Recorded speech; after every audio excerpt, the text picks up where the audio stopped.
আমাৰ আচলতে সমষ্টিবাসীৰ বাবে ঐতিহাসিক দিন। আমাৰ পৰম আৰাধ্য আমাৰ ভাতৃ খৰ্গেশ্বৰ তালুকদাৰদেৱে অসম আন্দোলনৰ সময়ত এই পদ অৱৰোধ দিছিল আৰু পদ অৱৰোধ কৰিবলৈ আহি গিল KPS গিল এতিয়া দিয়াই যাইছে তেখেতৰ হাতত আত্মজা দিবলৈ কুণ্ঠাবোধ কৰা নাছিল আৰু তেখেতৰ নামত আমি যে প্ৰথম শ্বহীদ 855জন সেই সময়ত অসম আন্দোলনত শ্বহীদ হৈছিল। প্ৰথম শ্বহীদ খৰ্গেশ্বৰ তালুকদাৰ আমাৰ ভাতৃ, গতিকে আমি তেখেতৰ নামটো চিৰস্মৰণীয় ৰখাৰ কাৰণে চেষ্টা কৰি আহিছোঁ অহৰ্নিশে। আৰু এইবাৰ মই MLA হৈ প্ৰথম বিধানসভাত প্ৰথম কুৱেশ্যন আছিল যে মই খৰ্গেশ্বৰ তালুকদাৰদেৱৰ নামত কি কৰা হৈছে। তেতিয়া দেখিছিলোঁ একো কৰা নাই অসম চৰকাৰে। তেতিয়া কৈছিলোঁ যে এখন ষ্টেডিয়াম লাগে আৰু এই আমাৰ ভৱানীপুৰ মানস পথটো খৰ্গেশ্বৰ তালুকদাৰৰ নামত নামাকৰণ হ'ব লাগে। আৰু অসম চৰকাৰে আমাৰ চৰকাৰে মানি ল'লে, লৈ আমাৰ এখন 13 কোটি টকাৰ ষ্টেডিয়াম আমাক ঘোষণা কৰিলে। তাৰে প্ৰায় 40% কাম হৈ গ'ল। 26 চনৰ ভিতৰত সেইটো মুকলি হ'ব খৰ্গেশ্বৰ তালুকদাৰৰ নামত। আৰু এই পথটো খৰ্গেশ্বৰ তালুকদাৰৰ নামত আজিৰ পৰা নামাকৰণ কৰা হ'ল। গভৰ্ণমেণ্ট নটিফিকেশ্যন ইতিমধ্যে হৈ গৈছে। হয়, আজি এই স্বাধীনতা দিৱসৰ এই এটা ঐতিহাসিক মুহূৰ্তত অসমবাসীলৈ আমি আমাৰ পৰিয়ালৰ তৰফৰ পৰা ধন্যবাদ আৰু কৃতজ্ঞতা জ্ঞাপন কৰিছোঁ।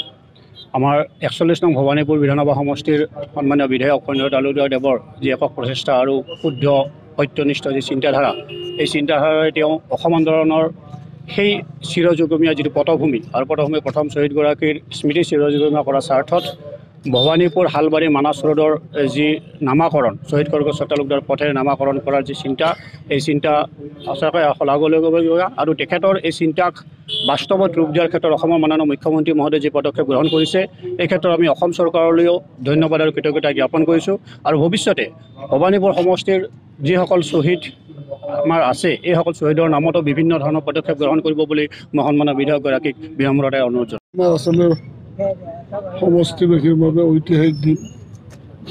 আমাৰ পৰম আৰাধ্য আমাৰ ভাতৃ খৰ্গেশ্বৰ তালুকদাৰদেৱে অসম আন্দোলনৰ সময়ত এই পদ অৱৰোধ দিছিল আৰু পদ অৱৰোধ কৰিবলৈ আহি গিল KPS গিল এতিয়া দিয়াই যাইছে তেখেতৰ হাতত আত্মজা দিবলৈ কুণ্ঠাবোধ কৰা নাছিল আৰু তেখেতৰ নামত আমি যে প্ৰথম শ্বহীদ 855জন সেই সময়ত অসম আন্দোলনত শ্বহীদ হৈছিল। প্ৰথম শ্বহীদ খৰ্গেশ্বৰ তালুকদাৰ আমাৰ ভাতৃ, গতিকে আমি তেখেতৰ নামটো চিৰস্মৰণীয় ৰখাৰ কাৰণে চেষ্টা কৰি আহিছোঁ অহৰ্নিশে। আৰু এইবাৰ মই MLA হৈ প্ৰথম বিধানসভাত প্ৰথম কুৱেশ্যন আছিল যে মই খৰ্গেশ্বৰ তালুকদাৰদেৱৰ নামত কি কৰা হৈছে। তেতিয়া দেখিছিলোঁ একো কৰা নাই অসম চৰকাৰে। তেতিয়া কৈছিলোঁ যে এখন ষ্টেডিয়াম লাগে আৰু এই আমাৰ ভৱানীপুৰ মানস পথটো খৰ্গেশ্বৰ তালুকদাৰৰ নামত নামাকৰণ হ'ব লাগে। আৰু অসম চৰকাৰে আমাৰ চৰকাৰে মানি ল'লে, লৈ আমাৰ এখন 13 কোটি টকাৰ ষ্টেডিয়াম আমাক ঘোষণা কৰিলে। তাৰে প্ৰায় 40% কাম হৈ গ'ল। 26 চনৰ ভিতৰত সেইটো মুকলি হ'ব খৰ্গেশ্বৰ তালুকদাৰৰ নামত। আৰু এই পথটো খৰ্গেশ্বৰ তালুকদাৰৰ নামত আজিৰ পৰা নামাকৰণ কৰা হ'ল। গভৰ্ণমেণ্ট নটিফিকেশ্যন ইতিমধ্যে হৈ গৈছে। হয়, আজি এই স্বাধীনতা দিৱসৰ এই এটা ঐতিহাসিক মুহূৰ্তত অসমবাসীলৈ আমি আমাৰ পৰিয়ালৰ তৰফৰ পৰা ধন্যবাদ আৰু কৃতজ্ঞতা জ্ঞাপন কৰিছোঁ। আমাৰ 41 নং ভৱানীপুৰ বিধানসভা সমষ্টিৰ সন্মানীয় বিধায়ক কণ্ঠৰ তালুকদাৰদেৱৰ যি একক প্ৰচেষ্টা আৰু শুদ্ধ সত্যনিষ্ঠ যি চিন্তাধাৰা, এই চিন্তাধাৰাৰে তেওঁ অসম আন্দোলনৰ সেই চিৰযুগমীয়া যিটো পটভূমি আৰু পটভূমি প্ৰথম শ্বহীদগৰাকীৰ স্মৃতি চিৰযুগমীয়া কৰাৰ স্বাৰ্থত ভৱানীপুৰ হালবাৰী মানস ৰোডৰ যি নামাকৰণ, শ্বহীদ খৰ্গেশ্বৰ তালুকদাৰ পথেৰে নামাকৰণ কৰাৰ যি চিন্তা, এই চিন্তা সঁচাকৈ শলাগিবলগীয়া। আৰু তেখেতৰ এই চিন্তাক বাস্তৱত ৰূপ দিয়াৰ ক্ষেত্ৰত অসমৰ মাননীয় মুখ্যমন্ত্ৰী মহোদয়ে যি পদক্ষেপ গ্ৰহণ কৰিছে, এই ক্ষেত্ৰত আমি অসম চৰকাৰলৈও ধন্যবাদ আৰু কৃতজ্ঞতা জ্ঞাপন কৰিছোঁ। আৰু ভৱিষ্যতে ভৱানীপুৰ সমষ্টিৰ যিসকল শ্বহীদ আমাৰ আছে, এইসকল শ্বহীদৰ নামতো বিভিন্ন ধৰণৰ পদক্ষেপ গ্ৰহণ কৰিব বুলি মই সন্মানীয় বিধায়কগৰাকীক বিনম্ৰতাৰে অনুৰোধ জনাইছোঁ।